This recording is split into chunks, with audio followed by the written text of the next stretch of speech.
కలియుగ దైవ సాక్షిగా ప్రజాప్రభుత్వం 2 ఏళ్ల పాలన పూర్తి చేసుకుంటాం జరిగింది.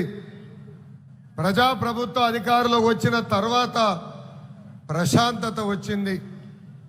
ఇప్పుడే సహచరం మంత్రి అచ్చెన్నాయుడు గారు ఒక మాట అన్నారు. ప్రజాప్రభుత్వం వచ్చిన 2 ఏళ్లలోనే ప్రజలకి స్వాతంత్రం వచ్చిందని. మనందరం చూస్తున్నాం. జేసీబీలు లేవు, దాడులు లేవు, హత్యలు లేవు, అంతెందుకు బూతులు కూడా లేవు. ఈరోజు నాకు ఇప్పుడు కూడా బాగా గుర్తు, యువగలం పాదయాత్రలో ఇదే చంద్రగిరి గడ్డపై మీటింగ్ పెట్టా. ఆనాడే చెప్పా, వెంకటేశ్వర స్వామి జోలికి వెళ్ళొద్దు, మాడి మసైపోతామని ఆనాటి ముఖ్యమంత్రికి నేను హెచ్చరిక జారీ చేశా. కానీ నా మాట ఇన్లా, దేవుడితో పెట్టుకున్నారు.